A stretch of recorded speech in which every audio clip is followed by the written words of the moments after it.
क्या ब्राजील में होगी पीएम मोदी और शी जिनपिंग की मुलाकात? इन मुद्दों पर हो सकती है दोनों नेताओं के बीच बात। G20 देशों के सम्मेलन में भाग लेने के लिए चीन के राष्ट्रपति शी जिनपिंग रविवार को ब्राजील पहुंचे। चीनी राष्ट्रपति से पहले पीएम मोदी का ब्राजील में आगमन हो चुका है।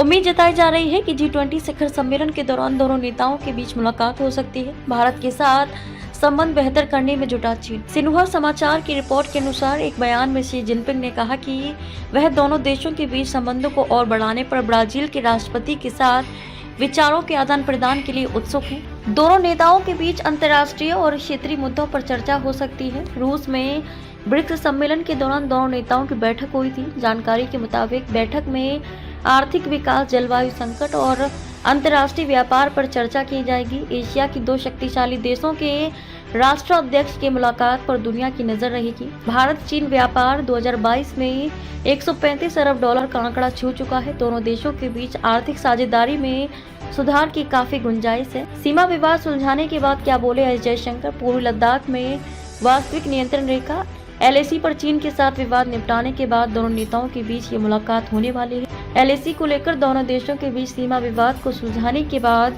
विदेश मंत्री एस जयशंकर ने हाल ही में कहा था कि अंतिम दौर की सैन्य वापसी के बाद भारत और चीन के बीच संबंधों में कुछ सुधार की उम्मीद करना उचित है, लेकिन ये कहने से संकोच किया कि महज इस कदम से दोनों पड़ोसी देशों के बीच रिश्ते अपने पुराने स्वरूप में लौट सकते हैं। विदेश मंत्री ने कार्यक्रम में कहा था कि मैंने सेनाओं के पीछे हटने, डिसएंगेजमेंट को बस उनके पीछे हटने के रूप में देखता हूं, ना उससे कुछ ज्यादा और ना कुछ कम। आपको बता दें कि दोनों पक्षों ने करीब 4.5 साल के अंतराल के बाद सीमा पर अपनी अपनी गश्ती गतिविधियां भी शुरू की। कितना महत्वपूर्ण है G20 शिखर सम्मेलन?